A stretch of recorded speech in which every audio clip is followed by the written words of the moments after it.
ఒక అందమైన ఫారెస్ట్లో యానిమల్స్ అండ్ బర్డ్స్ చాలా హ్యాపీగా కలిసి జీవించేవి. నదులు క్లీన్గా ఉండేవి, చెట్లు గ్రీన్గా మెరుస్తున్నట్టుండేవి.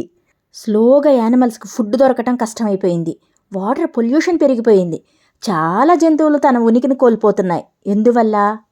సైన్స్ అనేది మనిషి డెవలప్ అవటానికి క్రియేట్ చేసింది, కానీ నేచర్ని డిస్ట్రాయ్ చేయటానికి కాదు అన్న కాన్సెప్ట్తో 5th class science project work. అయితే మరి ప్రాజెక్ట్లోకి వెళ్ళిపోదాం. Today I'm going to tell about my science project. My project shows a forest. In the beginning, the forest was very peaceful and beautiful. There were many green trees, clean water, birds singing, and animals living happily. Nature was safe and balanced. After some time, humans came into the forest and built houses. They started cutting trees, they hunted animals, they threw plastic waste everywhere. Because of this, the forest lost its beauty and protection.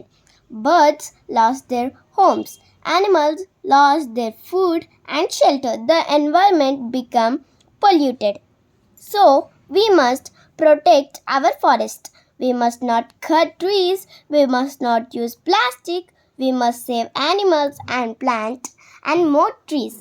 Save forest, save animals, save earth. Thank you. చూశారు కదండి, మనుషులు development పేరుతో houses కట్టడం start చేశారు. చెట్లు నరికేయడం, plastic ఎక్కువగా వాడటం, ఫారెస్ట్ని డిస్ట్రాయ్ చేయడం వల్ల ఇలా జరిగింది. రియల్ ప్రోగ్రెస్ అంటే నేచర్ని ప్రొటెక్ట్ చేస్తూ ముందుకు వెళ్ళడం. Let's use science for creation, not for destruction. Finally మనం నేచర్ని సేవ్ చేస్తే నేచర్ మనల్ని కాపాడుతుంది. రాబోయే కాలానికి కాబోయే సైంటిస్టులారా, అందరికీ హ్యాపీ సైన్స్ డే.